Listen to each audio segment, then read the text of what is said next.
নমস্কার বন্ধুরা, আমি বিজয়। আপনারা দেখছেন আমার চ্যানেল বিজয়স ইয়াম্মি কুকিং। বিজয়স ইয়াম্মি কুকিংয়ে আপনাদের স্বাগতম। আজকে আমি আরেকটা নতুন রেসিপি আপনাদের দেখাতে চলেছি। এটাকে বলা হয় হান্ডি চিকেন, আহুনা চিকেন বা চাম্পারন চিকেন, অনেক নামেই ডাকা হয়। এটা বিহারের একটা বিখ্যাত রেসিপি। চলুন এই রেসিপিটা কীভাবে বানানো হয় সেটা আপনাদের স্টেপ বাই স্টেপ দেখিয়ে দিই। এর জন্য আমার যে সব ইনগ্রিডিয়েন্টসগুলো লাগছে সেগুলোর সঙ্গে আপনাদের পরিচয় করে দিই। আমি এখানে 1 কিলো মুরগির মাংস নিয়েছি। এখানে নুন আছে, ধনে গুঁড়ো, জিরে গুঁড়ো, হলুদ, শুকনো লঙ্কা গুঁড়ো, কাশ্মীরি রেড চিলি পাউডার, ঘি, গরম মশলা গুঁড়ো, সর্ষের তেল 1 কাপ, মটরশুঁটি এটা অপশনাল, শীতকাল তাই আমি দিচ্ছি, আর দই।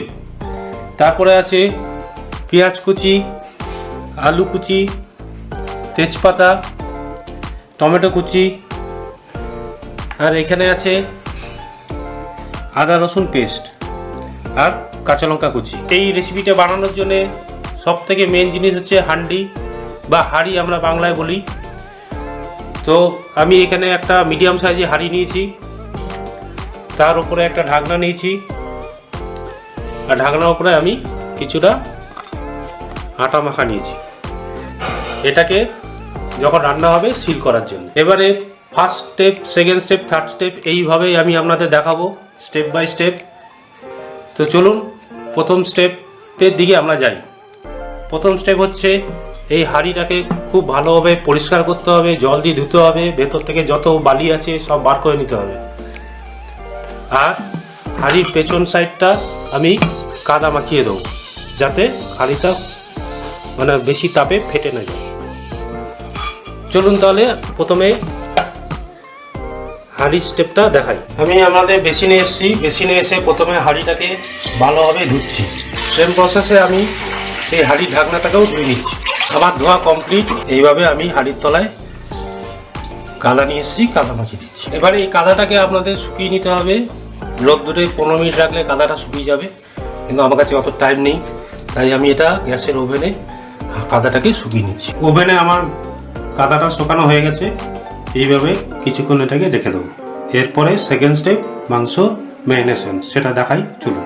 সেকেন্ড স্টেপে আমরা প্রথমে 1 কাপ সর্ষের তেল নেব একটা বাটির মধ্যে, সেটাকে গরম করতে দেবো। আমার তেলটা গরম হয়ে গেছে, এর মধ্যে 1 চামচ গাওয়া ঘি দিয়ে দিচ্ছি। আমার তেল আর ঘি একসঙ্গে গরম হয়ে গেল। এবার যাচ্ছি আমরা থার্ড স্টেপে। এবার আমরা থার্ড স্টেপে আসলাম। থার্ড স্টেপে আমি এই যত সব ইনগ্রিডিয়েন্টস আছে সেগুলো এক এক করে মেশাবো। তো প্রথমে আমি নুন দিলাম 1 টেবিল চামচ, জিরে গুঁড়ো 1 টেবিল চামচ, ধনে গুঁড়ো 1 টেবিল চামচ, হলুদ গুঁড়ো 1 টেবিল চামচ, শুকনো লঙ্কা গুঁড়ো 1 টেবিল চামচ, Kashmiri rich chilli powder 1 table চামচ, গরম মশলা গুঁড়ো 1 টেবিল চামচ। এর মধ্যে আমি দই বা কর্ড দিচ্ছি 2 টেবিল চামচ। এর মধ্যে তেজপাতা দিচ্ছি 2খানা। এখানে রসুন পেস্ট দিলাম 1.5 টেবিল চামচ, আদা পেস্ট দিলাম 2 টেবিল চামচ, কাঁচা লঙ্কা কুচি 3 থেকে 4টে, পেঁয়াজ 3 থেকে 4টে মিডিয়াম সাইজের, টমেটো কুচি 2টো মিডিয়াম সাইজে, মটরশুঁটি শীতকালে খুব ভালো পাওয়া যায় তাই আমি কিছুটা মিশিয়ে দিলাম। এর মধ্যে আমি 1/2 কাপ গরম তেল আর ঘি মিশিয়ে দিলাম। আলুটা দিয়ে দিচ্ছি। আরেকটা স্পেশাল জিনিস দিচ্ছি, গোটা রসুন। চম্পারন চিকেন বা আহুয়া চিকেন বা হান্ডি চিকেনে এই গোটা রসুনটা দেওয়া হয়, সেটা আমি দিয়ে দিলাম। এই গোটা রসুনটা যখন রান্না হয়ে আসবে তখন এই রসুনের মধ্যে সমস্ত ফ্লেভার, মাংসের সমস্ত মশলা, সমস্ত ফ্লেভার এর মধ্যে ঢুকে যাবে। তখন এই রসুনটা আপনার খেতে খুবই ভালো লাগে। এবারে সমস্ত ইনগ্রিডিয়েন্টসকে একসঙ্গে আমি মাখিয়ে 15 মিনিটের জন্য ম্যারিনেশনের জন্য রেখে দেবো। 15 মিনিট পরে ফিরে আসলাম। ম্যারিনেশন হয়ে গেছে অনেক ভালোই। এর মধ্যে 2টো ইনগ্রিডিয়েন্টস আমি দিতে একটু ভুলে গেছিলাম, সেটা অ্যাড করে দিচ্ছি। গোলমরিচ গুঁড়ো 1/2 টেবিল, গোটা মৌরি 1/2 টেবিল স্পুন। একবার একটু ভালোভাবে মাখিয়ে দিচ্ছি। এবার ফোর্থ স্টেপে এবার হাঁড়ির মধ্যে আমি সেই গরম তেলের কিছুটা অংশ দিয়ে দিলাম। এবার এটাকে হাঁড়ির সব জায়গায় এইভাবে ঘুরিয়ে ঘুরিয়ে মাখিয়ে নিতে হবে।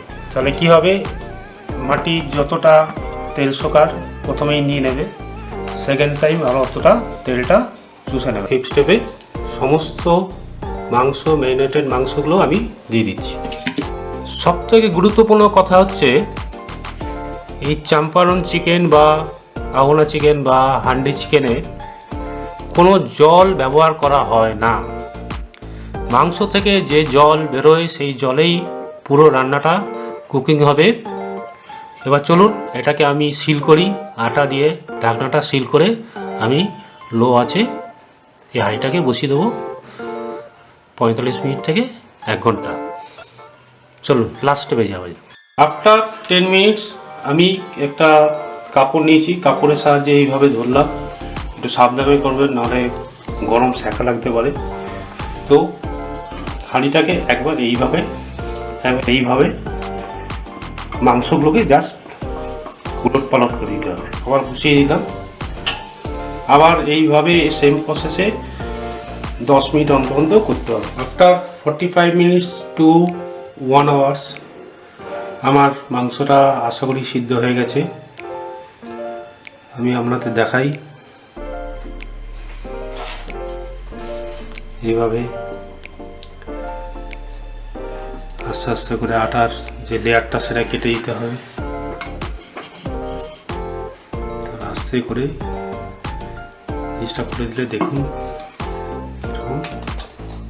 এবার আপনাদের ঢেলে দেখাচ্ছি মাংসটা কেমন দেখতে হয়েছে আর কীরকম স্বাদ হয়েছে। রান্না করলাম, খুলে সমস্ত আটাগুলোকে এভাবে বার করে নিই। আস্তে আস্তে করে একটা পাত্রের মধ্যে মাংসগুলো দেখুন কত সুন্দর হয়েছে, কিন্তু জল দিইনি, তবু গ্রেভি হয়ে গেছে, দেখেছেন তো? এটা সম্পূর্ণ মাংসের জল দিয়েই পুরো হয়েছে। এবার আপনাদের টেস্ট করে দেখাই কতটা নরম হয়েছে মাংসটা। দেখুন আলু পুরো টুকরো টুকরো হয়ে কেটে যাচ্ছে, মাংস খুব ভালো সিদ্ধ হয়েছে। হাত দিয়ে মাংসটাকে ছাড়িয়ে দেব, কত সুন্দর হয়েছে। আমার এই রেসিপিটা যদি আপনাদের ভালো লাগে অবশ্যই লাইক, শেয়ার, সাবস্ক্রাইব করবেন উইথ বেল বাটন। আর আমার এই ভিডিওটা দেখার জন্যে আপনাদের